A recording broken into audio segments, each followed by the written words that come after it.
Josué capítulo 4. En este capítulo 4 narra detalles significativos de algunos episodios que sucedieron durante el cruce del río Jordán que no están mencionados en el capítulo 3. En este capítulo volvemos a retomar la historia del cruce del río Jordán, introduciendo algunos elementos especiales que son los distintivos de este capítulo. Aquí Dios le ordena a Josué que hiciera un memorial de el escenario en que se estaba sucediendo el cruce para que quedara registrada la fidelidad de Dios para con su pueblo. Josué cumple y ordena las instrucciones recibidas por parte del Señor, sabiendo que todo era importante para que se realicen las maravillas de Dios en medio de ellos.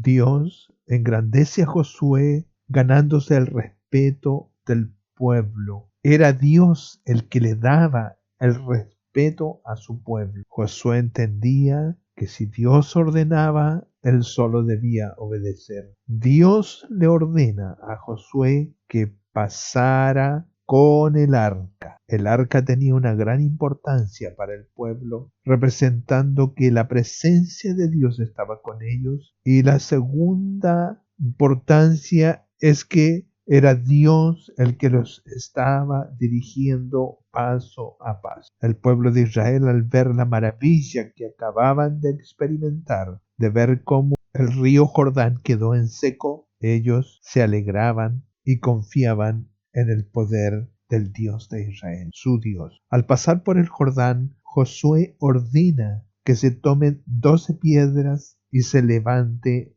un memorial. Importante era que los sacerdotes, ellos llevaran a cuesta el arca. El motivo era que Dios había hecho el milagro de pasar en seco el río Jordán, y la fidelidad de Dios era motivo para que el pueblo fuera fiel a estas ordenanzas. Leemos Josué del 1 al 6. Cuando toda la gente que hubo acabado de pasar el Jordán, Jehová habló a Josué diciendo: Tomad del pueblo 12 hombres, uno de cada tribu, y mandadles diciendo: Tomad de aquí de en medio del Jordán, del lugar donde están firmes los pies del sacerdote, 12 piedras, las cuales pasaréis con vosotros, y levantadlas en el lugar donde habéis de pasar la noche. Entonces Josué llamó a los 12 hombres, a los cuales él había designado de entre los hijos de Israel, uno de cada tribu, y les dijo Josué: Pasad delante del arca de Jehová vuestro Dios a la mitad del Jordán, y cada uno de vosotros tome una piedra sobre su hombro conforme al número de las tribus de los hijos de Israel, para que esto sea señal entre vosotros, y cuando vuestros hijos pregunten a sus padres mañana diciendo: ¿qué significan estas piedras?, les responderéis que las aguas del Jordán fueron divididas delante del arca del pacto de Jehová. Cuando ella pasó al Jordán, las aguas del Jordán se dividieron, y estas piedras servirán de monumento conmemorativo a los hijos de Israel para siempre. Permanece en el relato un espíritu de unidad y disciplina que muestra un reconocimiento al liderazgo de Josué, en que las órdenes eran obedecidas. No hay refutación, no hay resistencia, no hay desgano frente al trabajo de trasladar las piedras de en medio del río de Jordán y trasladarlas aproximadamente 2,5 kilómetros de distancia sobre sus hombros, con toda disposición, porque el ánimo estaba alto, porque habían visto la gloria milagrosa de Jehová en el cruce del río de Jordán. Una instrucción de enseñanza da Josué en el verso 7 a los 12 hombres. Dos cosas debían recordarse con este memorial. Una, con gran importancia, que las aguas se abrieron ante el arca de Jehová, dando importancia al pacto y a la fidelidad como causa de las bendiciones recibidas. Y segundo, era para dar paso al pueblo. Lo más importante aquí era que Dios estaba en medio de ellos. La presencia del arca les recuerda que son el pueblo del pacto y un pueblo comprometido con Él. Ellos serían los que proclamarían la salvación a todas las personas y resultado a toda la humanidad. El memorial de las 12 piedras tenía por objetivo que los jóvenes hebreos debían recordar las maravillas de las obras de Jehová y que servía de una forma visible y amedrentadora a los habitantes de la región, posiblemente esto causando más temor y más pánico del que ya se escuchaba en aquella región. Josué era uno de los sobrevivientes del desierto. La trayectoria de Josué mostraba que su experiencia con Dios era una que comenzó en el desierto cuando cruzó el Mar Rojo. El monumento memorial simbolizaba la evidencia de la fidelidad de Dios a su pueblo. No solo el milagro del cruce del Jordán, se produce un impacto en los enemigos a los cuales ellos iban a enfrentar de una manera terrible. Los reyes de los amorreos eran los habitantes de la zona montañosa. Los reyes cananeos eran de la zona costera de Galilea. El temor de estos reyes era que aquellos eran sustentados por un sistema de tributación de las ciudades y miraban con amenaza su estatus de vida y miraban a los israelitas como los invasores que les iba a cambiar la vida para siempre. El temor intenso empezó a impactar en estos reyes y desfalleció su corazón, al contrario de lo que sucedía con el entusiasmo de los hebreos que estaban listos para celebrar su culto y tomar la tierra prometida. El primer verso del capítulo 5 de Josué nos dice: cuando todos los reyes de los amorreos que estaban al otro lado del Jordán, al occidente, y todos los reyes de los cananeos que estaban cerca del mar, oyeron cómo Jehová había secado las aguas del Jordán delante de los hijos de Israel hasta que hubieron pasado, desfalleció su corazón y no hubo más aliento en ellos delante de los hijos de Israel. Los años de peregrinación por el desierto con todas sus experiencias habían terminado para el pueblo de Israel. Nadie había salido para hacerles frente y detener. El terror de los pueblos de la llanura de Jericó era por lo que le había acontecido a los reyes amorreos de la ribera oriental del río. Ellos habían escuchado la historia de cómo 40 años atrás habían salido de Egipto, de cómo el Mar Rojo se abrió, de cómo el agua brotó de la peña, de cómo ellos fueron sustentados por el maná que caía sobre la tierra del desierto, de cómo una nube los acompañaba durante el día, de cómo una llama de fuego los acompañaba durante la noche. Y ahora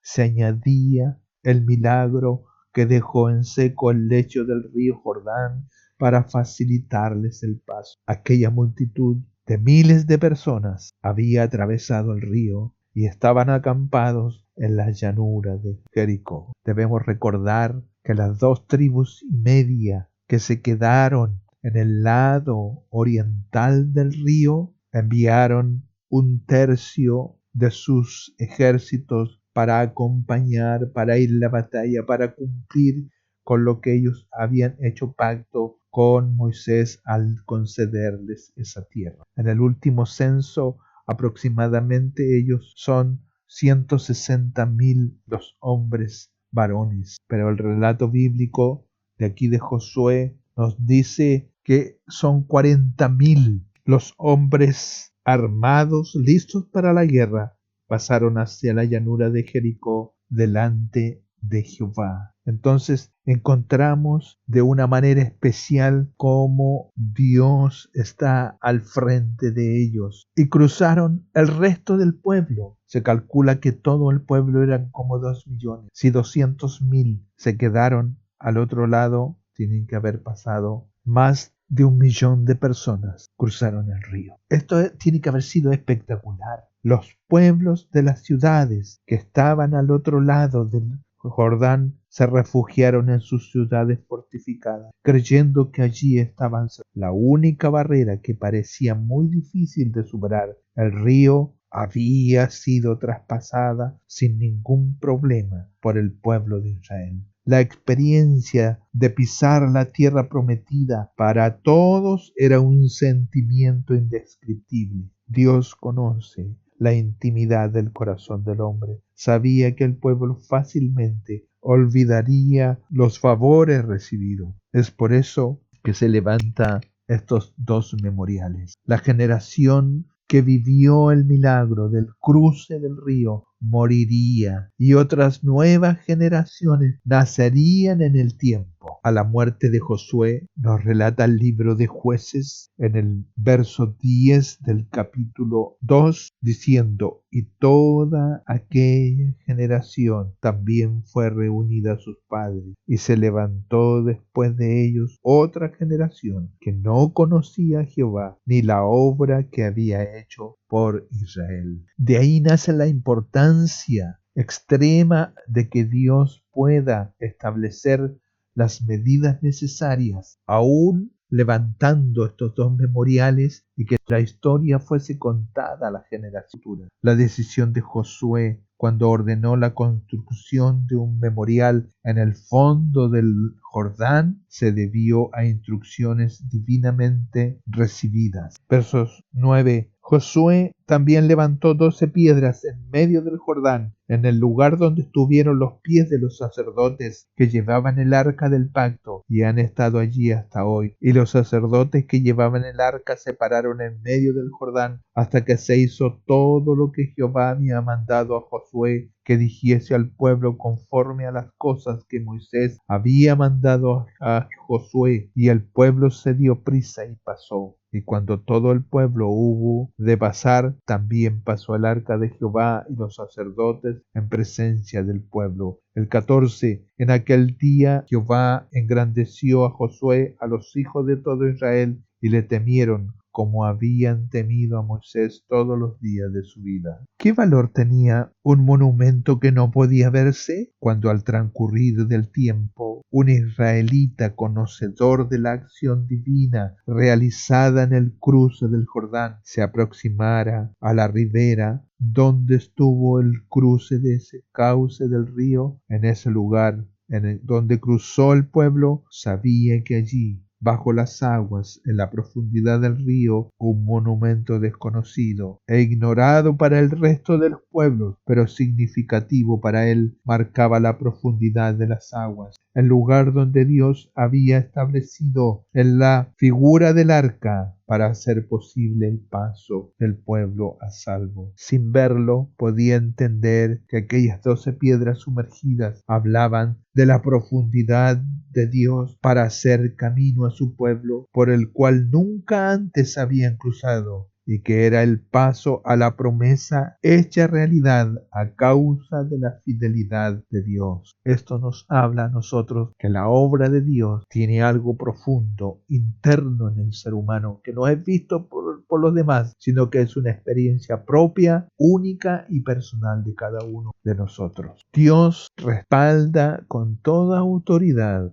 a Josué, el cual le sirve a él con diligencia y fidelidad. Esto nos da a entender a nosotros para estos tiempos que la autoridad del ministro de Jesucristo no está en la imposición sobre la congregación de Dios, sino en la manifestación de la plenitud del poder de Dios en su vida y en su ministerio. La autoridad del maestro o del pastor está en la lealtad que preste a la palabra de Dios. Josué cumplía con todo lo que el Señor le mandaba. El encargo del apóstol Pablo tiene que ver con la fidelidad de la palabra y con la labor de la conducción del pueblo de Dios, tal como lo dice en 2 de Timoteo 4, versos 1 y 2. Te encarezco delante de Dios y del Señor Jesucristo, que juzgará a los vivos y a los muertos en su manifestación y en su reino, que prediques la palabra, que intes a tiempo y fuera de tiempo, redarguye, reprende, exhorta con toda paciencia y doctrina. El compromiso con Dios no es algo que debiera descuidarse, sino es la razón misma del ministerio cristiano. La frase te encarezco es un encargo solemne, es una expresión enfática, colocando a Timoteo delante de Dios para que asuma su responsabilidad esencial.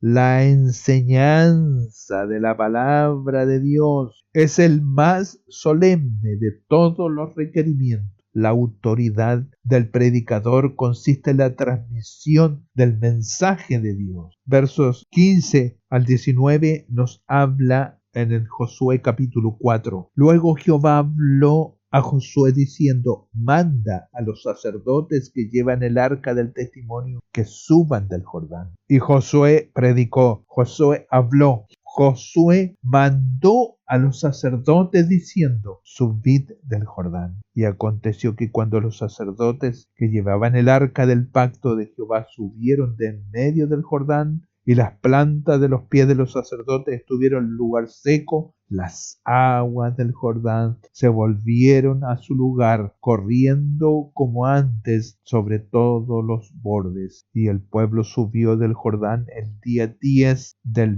mes primero, y acamparon en Gilgal, al lado oriental de Jericó. La reiteración del relato bíblico es la figura central del cruce del Jordán. Es el arca del pacto. Por eso la reiteración, porque el relato debe ser visto del aspecto teológico. El relato se establece en razón de la actuación de Dios, no en la sucesión cronológica de los hechos ocurridos. La figura del arca entrando en el Jordán ilustra la obra de Cristo entrando en las aguas de la muerte para abrir un camino de esperanza a todo su pueblo. La salida del arca es una admirable ilustración de la obra de Cristo a su pueblo después de la experiencia de la cruz. El arca del pacto no quedó en el fondo del río, sino que salió con el pueblo a la ribera de la promesa y de las bendiciones. Así también Jesús, nuestro Señor, venciendo la muerte, se levantó con poder para estar perpetuamente con el pueblo. El río es la separación del desierto, la separación de Egipto. Este marcaba los límites de la tierra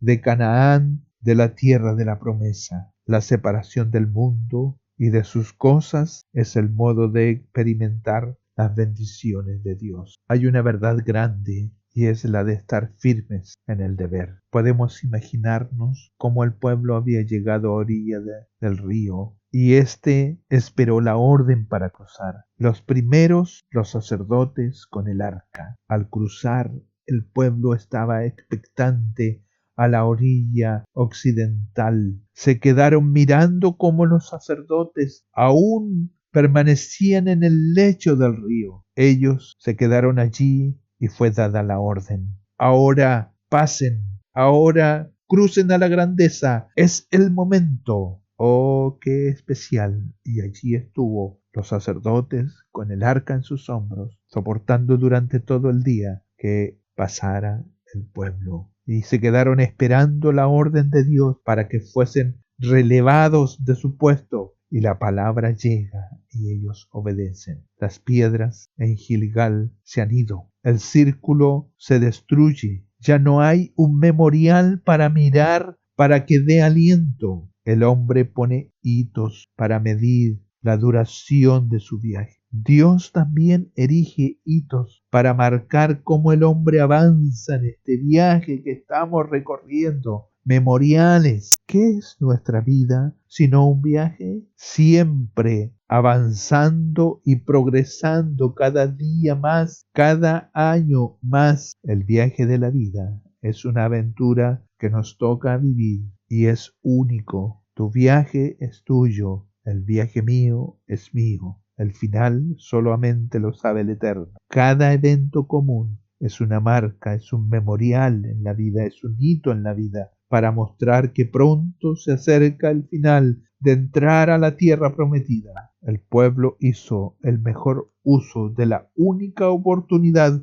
que se les ofrecía. Con prontitud y diligencia se apresuraron a cruzar el río mientras el paso estaba abierto. ¡Qué excelente es la palabra! No había tiempo para demoras. Nadie quería quedarse del lado del desierto. Hoy es el día oportuno. No esperemos a que el río se cierre. A pocos pasos estaba Canaán. Lo agotadora de la jornada de años de espera terminaría. Su iglesia está esperando con premura su venida. El amor de Cristo nos constriñe, nos impulsa a seguir adelante, y el grito de anhelo es: ven, Señor Jesús. Ven pronto, teniendo los ojos del entendimiento abierto para contemplar la riqueza de su gloria. El arca de Dios va delante de nosotros y es nuestra retaguardia a la vez. El arca era el centro del poder manifiesto en el tiempo cronológico, la consecuencia inmediata de que el arca dejara el lecho del río produce la completación del milagro. La causa y efecto está presente en el trato con Dios. ¿Cómo miraba la gente del pueblo el torrente apresurado cubriendo el camino por el cual habían pasado? Y miraban la otra orilla dejada atrás casi con admiración, si realmente ellos se habían parado allí esa mañana. Ahora eran hebreos, hombres con futuro, hombres con tierra, sin vuelta atrás, dispuestos a lanzarse con valentía a la peligrosa tarea que tenían ante sí. Eso es el Evangelio. La retirada ahora era imposible. Se pasó a una nueva página en su historia. Atrás quedó Egipto, atrás quedó el Mar Rojo, atrás quedó el Jordán, y comenzó una nueva era. Jesús dijo: nadie que después de poner la mano en el arado mira atrás es apto para el reino de Dios. La labor de los sacerdotes era pasar delante del pueblo y mantenerse firmes en el río. Fueron los primeros en creer y fueron los primeros en dar ese paso de fe. Para que se obrara el milagro, tenían que mantenerse firmes. Lo agotadora de la jornada, de mantener el arca sobre sus hombros, llevando el peso de ella, era una tarea titánica. Esto nos habla de nuestros dirigentes espirituales que están al frente de la congregación de la pequeña iglesia, que su trabajo y deber son las cosas espirituales, y ellos deben ser los primeros en dar el paso de fe, sin depender de los hombres ni los brazos humanos que les puedan ayudar. Es su labor encomendada ir al frente y sostener en alto el arca. Es su deber sostener en alto la palabra, aunque les cause agotamiento. Deben permanecer en el lecho del río hasta que todo el pueblo esté a salvo. Ninguno de ellos se quedó atrás. Nadie fue marginado ni dejado de lado. Todos cruzaron a la grandeza. Lamentablemente, no siempre los sacerdotes o los ministros cristianos han dado el ejemplo de ir antes a cualquier empresa arriesgada. No se han mantenido firmes en el río. Es como un mero oficio, un mero trabajo, donde reciben recompensa por lo que hacen. Los líderes del pueblo, los ministros, deben ser los primeros en el celo, los primeros en la santidad, los primeros en la abnegación, los primeros en la victoria sobre el mundo, los primeros en no tener ganancia deshonesta. De sobre todos los hombres, ellos deberían mantenerse firmes, sin sentir que su lugar está en la primera línea de la batalla. Deben sentirlo, que están para eso y que en la vanguardia del caminar está su redil. Es su parte dar a los hombres ejemplo inquebrantable de firmeza incluso cuando los misiles de la muerte estén silbando por todos lados. Nadie, ningún pueblo ni hueste podía dejar de sentir que Dios estaba con ellos. Un momento solemne y alentador debe haber sido para los hombres de guerra que esperaban el milagro y muerte, y para las mujeres, niños y ancianos, todos con sus corazones fueron conmovidos por las maravillas de la mano de Jehová que los preservó para vida. Un nuevo capítulo en la historia del pueblo marca el paso por el agua, así como fue con el cruce del Mar Rojo, donde todos fueron bautizados. Así también Josué comienza, como su predecesor Moisés, cruzando las aguas del río Jordán. Dios fue fiel a su palabra. Yo los introduciré en la tierra, la maravilla de Jehová, dando honor a Josué. El evento era digno de una conmemoración especial. Años atrás se había constituido la Pascua, que servía de memorial en sí misma por el hecho de salir de Egipto y pasar el Mar Rojo.